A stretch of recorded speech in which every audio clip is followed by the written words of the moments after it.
Prince Harry's life has been a striking departure from the conventional. Raised within the intricate confines of the British royal family and later shaped by his military service, he has long been recognized for a blend of charisma and a defiant streak that set him apart. Throughout his journey, he has contended with relentless public scrutiny and profound personal trials. Yet, few could have foreseen the seismic events that would ultimately unsettle the very bedrock of the monarchy and irrevocably transform his path. Now, at the age of 40, Prince Harry has chosen to lay bare a truth that many had quietly suspected for years. To fully grasp the weight of his revelation, however, we must first delve into the intricate narrative that precedes it, a story rooted in the disintegration of a marriage that captivated and divided a nation. The union of Diana and Charles stands as one of the most scrutinized and storied marriages of the 20th century. What appeared at first glance to possess all the hallmarks of a fairy tale swiftly descended into a public and anguished debacle. In 1981, Diana, then a young woman unseasoned in the labyrinthine ways of royalty, wed Charles, the heir apparent to the British throne. Their wedding, a spectacle witnessed by millions across the globe, was an affair of grandeur that seemed to promise an idyllic romance. To the world, it was the embodiment of a storybook love.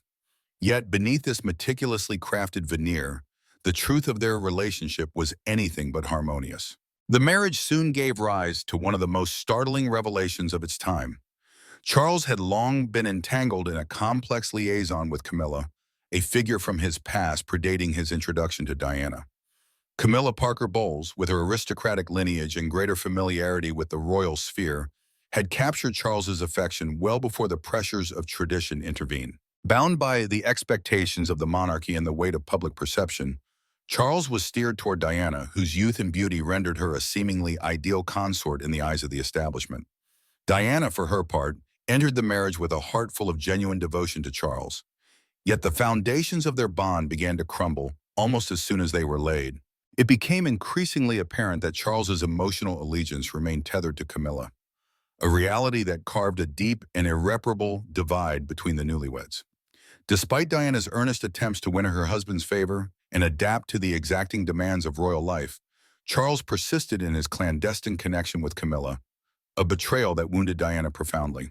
The strain of this triangular entanglement grew ever more visible as the years unfolded, exacerbated by a burgeoning media fascination with their private discord. Diana, beloved as the people's princess, began to peel back the layers of her internal turmoil, offering glimpses into the personal cost of her gilded cage. As time wore on, the disintegration of their relationship became undeniable. Diana, once celebrated for her poise and elegance, bore the visible marks of her distress. She grew more candid about the emotional toll exacted by her marriage, articulating the pain and isolation she endured. Meanwhile, Charles's attachment to Camilla proved increasingly difficult to conceal, with reports of furtive rendezvous and intercepted conversations seeping into the public domain. The once unshakable image of unity between Diana and Charles faltered, their growing estrangement palpable during public engagements. A couple once perceived as inseparable had, in the eyes of the world, drifted irrevocably apart. Diana, renowned for her compassion and tireless commitment to charitable causes, steadfastly carried out her royal obligations, though the toll on her personal life grew increasingly evident. In contrast, Charles became ever more absorbed in his relationship with Camilla, a preoccupation that only deepened the rift between him and his wife. As the years unfolded, their marriage evolved into a poorly concealed truth, its fractures laid bare for all to see. Public fascination with the royal couple intensified, with a growing tide of sympathy swelling toward Diana as the full scope of Charles's infidelity emerged into the light. For Diana, the emotional wreckage wrought by Charles's affair with Camilla cut deep, leaving wounds that would resonate through the rest of her life. In later interviews, she laid bare her sense of isolation and abandonment, confessing to a profound lack of support both within the royal family and in her marriage. The cumulative strain of these years began to erode her well-being, a silent burden she bore beneath her public grace. The decisive rupture came in 1992 with the publication of Diana, her true story, a revelatory work by journalist Andrew Morton. Through its pages, Diana offered an unvarnished and intimate recounting of her anguish, her struggles, and the stark reality of her union with Charles. The book sent shockwaves across the globe, exposing the depth of Diana's emotional turmoil and shedding unflinching light on Charles's liaison with Camilla. For the royal family, already weathering relentless public scrutiny, the widening chasm between the Prince and Princess of Wales could no longer be dismissed. Buckingham Palace issued a somber announcement, stating with regret that the couple had resolved to separate, though emphasizing that no divorce was planned and their constitutional roles remained intact. The formal separation in 1992 marked the beginning of an arduous and contentious unraveling. Charles tethered to Camilla by a bond spanning years, and Diana, profoundly scarred by her husband's betrayal, embarked on divergent paths. Even amidst this fracture, the royal establishment endeavored to project an image of unity to the world.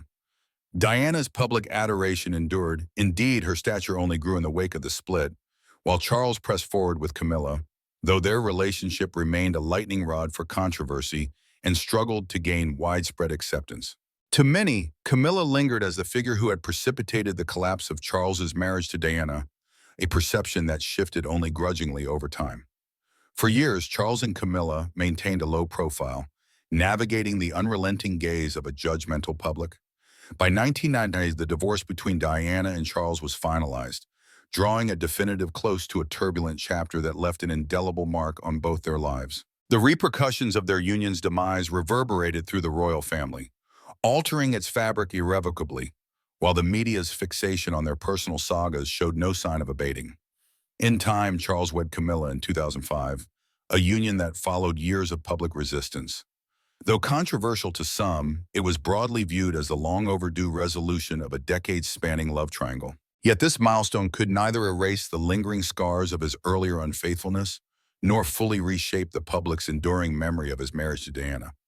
Unbeknownst to many, however, fresh insights into their relationship would later surface, revelations that Prince Harry himself would eventually corroborate. That story, though, awaits further exploration. Diana Strikes Back. Diana's life after her separation from Charles was filled with both public attention and personal turmoil. Among the most talked about aspects of her post-marriage life was the fact that she also had a relationship during her marriage, a relationship with James Hewitt, a man who would become one of the most prominent figures in her life. This affair, which took place during the 1980s and 1990s, was seen by many as Diana's way of striking back at Charles, whose affair with Camilla Parker Bowles had already been made public. But who was James Hewitt, and how did he become such an integral part of Diana's life during that time? James Hewitt was born on April 30th, 1958 in Durham, England. He came from a well-to-do family, with his father being a businessman. The Hewitt family had a long history of military service, and James followed in their footsteps, eventually pursuing a career in the British Army.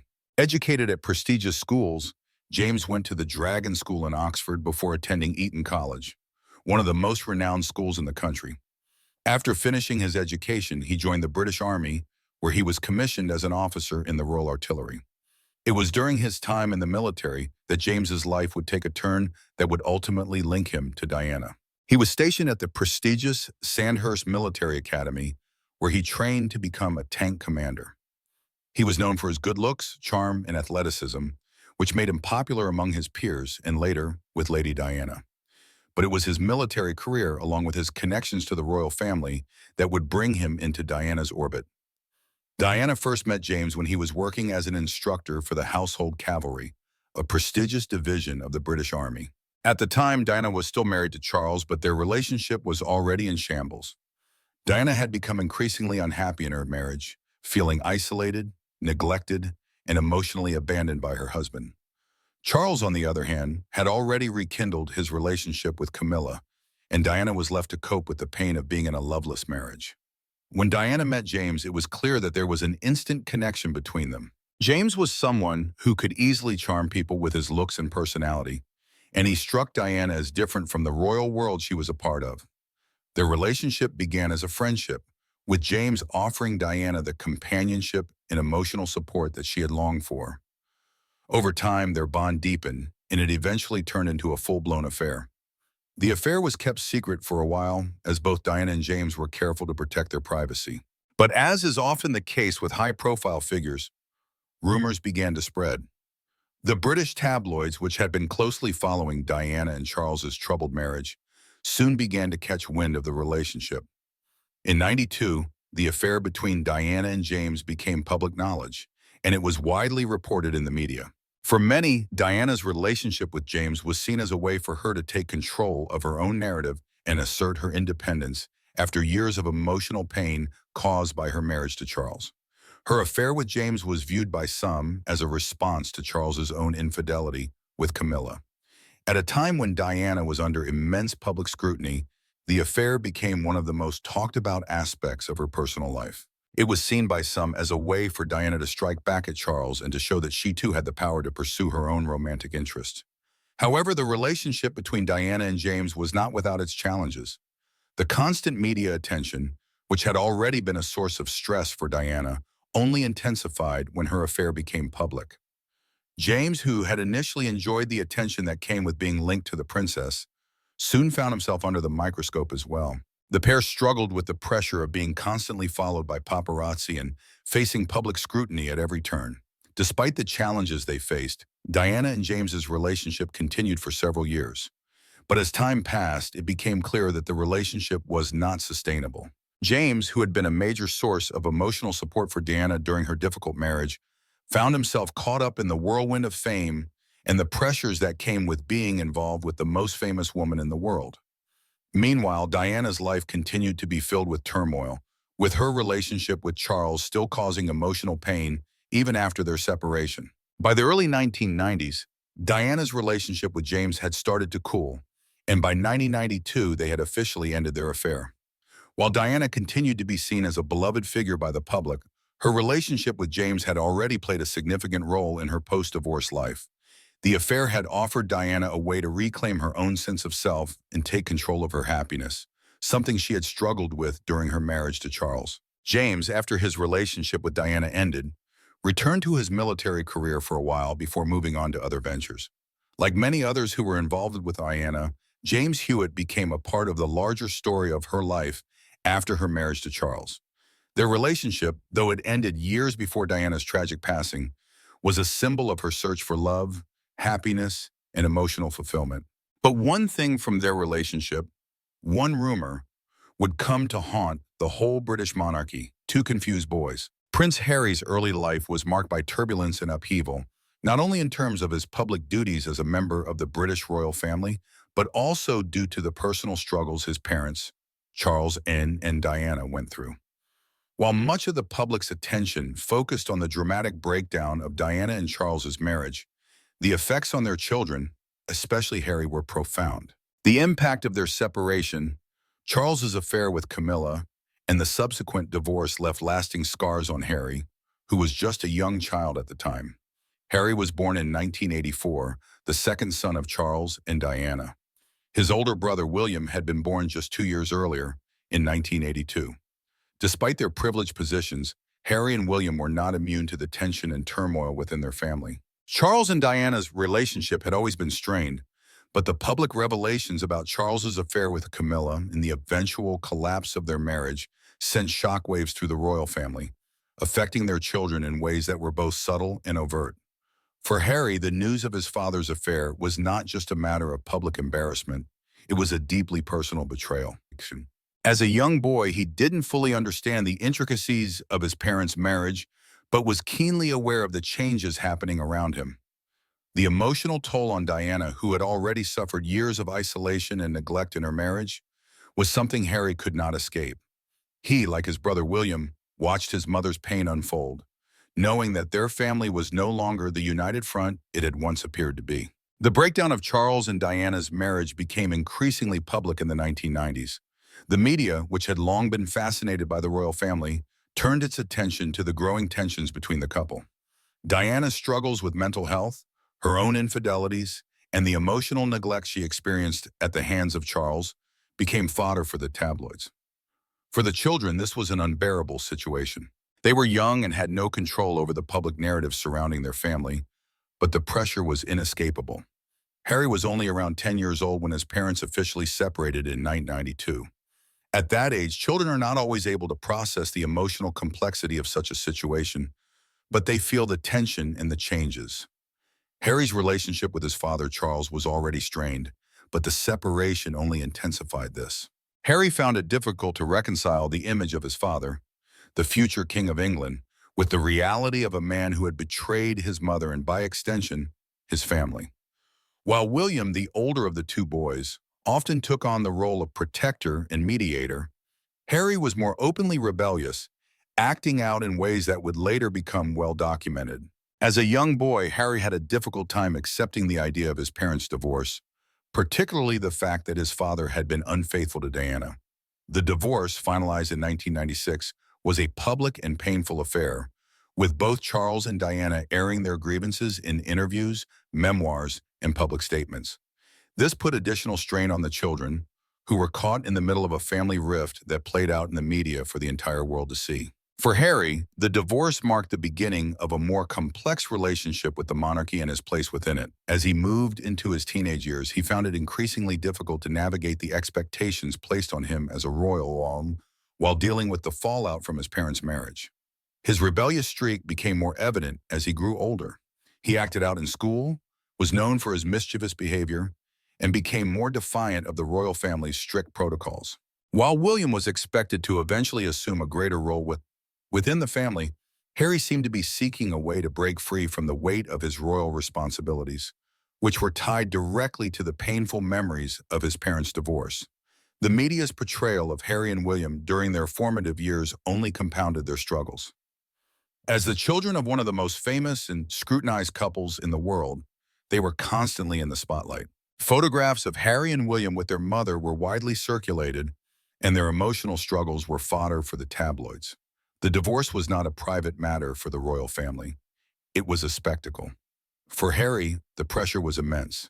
Despite this, Diana did her best to shield her sons from the media frenzy surrounding her divorce from Charles. She continued to be a strong presence in their lives, offering them love, support, and guidance. However, the stress of the divorce took its toll on Diana as well. The public drama of her separation from Charles, combined with her ongoing struggles with mental health, left her exhausted. She was also fighting for her own independence, which meant that her relationship with her children, while strong, was also challenged by her own emotional battles. Harry's relationship with his father continued to be strained after the divorce. While Charles remained a part of his life, it was clear that the bond between father and son was not as strong as it had been before the breakdown of the marriage. Charles was often described as distant and emotionally unavailable, especially during Harry's teenage years. This lack of emotional closeness from both of his parents left Harry feeling isolated and misunderstood. This loneliness contributed to his growing defiance. But what hurt Harry the most was something gruesome he had come forward about recently: Prince Harry's revelation. For many years, rumors swirled around the British royal family, particularly about Prince Harry's paternity. A controversial and persistent theory, widely reported by the press, suggested that Major James Hewitt, a former British Army officer and Diana's lover, might have been Harry's biological father. This idea wasn't just a brief tabloid buzz. It became a deeply entrenched narrative, amplified by the striking physical similarities between Harry and James, as well as their shared military background. Even Harry himself was led to believe this was the truth. James Hewitt became a well-known figure in the 1980s, largely due to his relationship with Diana. Their affair lasted for several years and became one of the most sensational stories surrounding the royal family. As a member of the British Army, James was seen as a strong, rugged man, a far cry from the more reserved and distant Prince Charles. The theory about Hewitt being Harry's father gained momentum due to several factors, with the most obvious being the physical similarities between the two men. Harry's red hair, a distinctive trait that he shares with James, was one of the key points that fueled the rumors. It seemed so striking that people began to speculate if there was more to the resemblance than just a coincidence. The two also shared similar facial features, and as Harry grew older, many couldn't help but point out how much he resembled the man Diana had been romantically involved with. The media fanned the flames, constantly comparing photos of Harry and James, pointing out the uncanny similarities. Another factor that contributed to the rumors was the fact that both Harry and James had a strong connection to the military. Harry served in the British Army, rose through the ranks, and became known for his work in the armed forces, including serving on the front lines in Afghanistan. The press saw this parallel as another point of comparison with James, who had also served in the military. Harry's own beliefs about his paternity were complicated by the media attention. For a period, Prince Harry found himself swayed by the whispers suggesting that James Hewitt might be his father. The unrelenting deluge of media coverage surrounding the affair between Diana and Hewitt must have weighed heavily on him, a young man coming of age amid a profoundly public familial upheaval.